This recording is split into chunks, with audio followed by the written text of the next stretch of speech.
నమస్తే, నా పేరు Shivaji. Welcome to our channel. Jaganmohan Reddy గారు నిన్న ప్రెస్ మీట్ పెట్టడం జరిగింది. ప్రెస్ మీట్ పెట్టి ఏదో కూటమి ప్రభుత్వానికి సంబంధించి వాళ్ళు చేస్తున్నటువంటి ప్రభుత్వ పథకాలు కావచ్చు, సంక్షేమ పథకాలు ఏవైతున్నాయో వాటి గురించి కావచ్చు, లబ్ధిదారుల గురించి కావచ్చు, చేస్తున్నటువంటి అభివృద్ధి కార్యక్రమాల గురించి కావచ్చు, పోలవరం గురించి కావచ్చు, రాజధాని అంశం గురించి కావచ్చు, ఇలాంటివి మాట్లాడతాడు అని అందరూ పప్పులో కాలేశారు. కానీ యథావిధిగా ఆయన పాడిందే పాడరా పాసిపల్ల దాసిరని పాత స్క్రిప్ట్నే తీసుకొని వచ్చి మాట్లాడడం అందరూ గమనించాము. ఇందులో ఒక సంచలనమైనటువంటి వ్యాఖ్యలు చేశారు. ఏంటంటే, సాక్షి విలేకరులు అడిగినటువంటి ప్రశ్నకు అంటే ఏంటంటే, ముఖ్యమంత్రి, ఉప ముఖ్యమంత్రి, నారా లోకేష్ వీళ్ళు ముగ్గురు ప్రధానమంత్రి ఇచ్చినటువంటి పిలుపు మేరకు వాళ్ళ క్యాన్వాయ్లో 50% తగ్గించుకున్నారు. దీని మీద మీ ఒపీనియన్ ఏంటి అని అడిగారు. దానికి సమాధానంగా జగన్మోహన్ రెడ్డి అంటాడు, వాళ్ళకేముంది, పైకి అట్లా కనబడతారు, వాళ్ళకు ఒక్కొక్కరికి 2 చాపర్లు ఉన్నాయి, ఒకటేమో హైదరాబాద్లో ఉంటుంది, ఇంకోటేమో అమరావతిలో ఉంటుందని చెప్పి నోటికి వచ్చినటువంటి ఆరోపణలు చేయడం జరిగింది.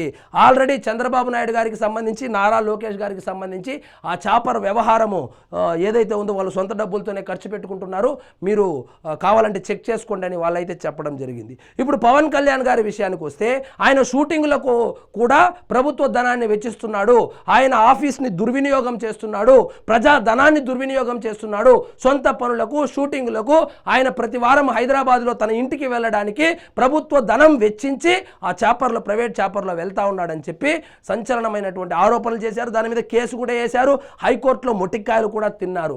అయినప్పటికీ హైకోర్టు చాలా క్లియర్గా చెప్పినప్పటికీ కూడా ఈయన వినడు కదా, ఈయన సాక్షి తప్పితే వేరే చూడ్డు కాబట్టి, ఇట్లాంటి వార్తలు సాక్షిలో రావు కాబట్టి మళ్ళీ పవన్ కళ్యాణ్ గారి మీద బురద జల్లేటువంటి ప్రయత్నం చేశారు. ఆల్రెడీ నారా లోకేష్ గారు స్పష్టం చేశారు, నేను వాడుతున్నటువంటి చాపర్లకు నేనే డబ్బులు కట్టుకుంటున్నాను. అప్పుడు క్రికెట్ మ్యాచ్ చూడడానికి శ్రీలంక వెళ్ళినప్పుడు చేసినటువంటి ఆరోపణల మీద ఆయన చాలా ఘాటుగా స్పందించాడు. సో ఇప్పుడు పవన్ కళ్యాణ్ గారి విషయానికి వస్తే, సో పవన్ కళ్యాణ్ గారు పార్టీ కార్యక్రమాలకు ఎక్కడికైనా వెళితే ఆ చాపర్కు డబ్బులు పే చేస్తూ ఉండేది జనసేన పార్టీ.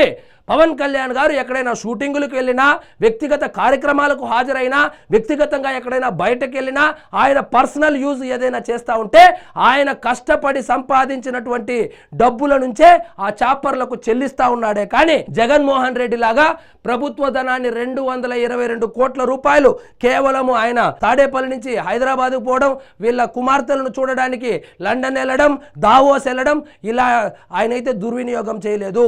మీకు దమ్ము, ధైర్యం ఉంటే మీరు ఆ సమాచార హక్కు చట్టం ఒకటి ఉంది కదా, దాని ద్వారా పవన్ కళ్యాణ్ గారు ప్రభుత్వ ధనాన్ని దుర్వినియోగం చేసి షూటింగ్ల కోసం కావచ్చు, పర్సనల్ యూజ్ కోసం కావచ్చు, ఆయన వాడుతున్నటువంటి హెలికాప్టర్లకు ప్రజాధనాన్ని వెచ్చిస్తూ ఉన్నారని నిరూపించండి. సిగ్గుండాలి కొంచెమైనా.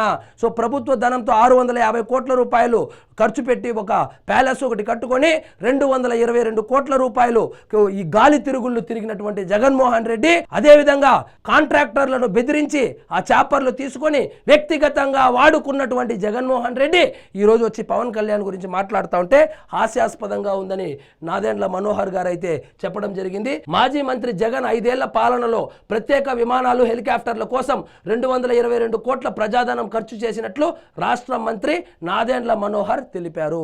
సో ఇకనైనా అసత్య ప్రచారాలు ఆపాలి.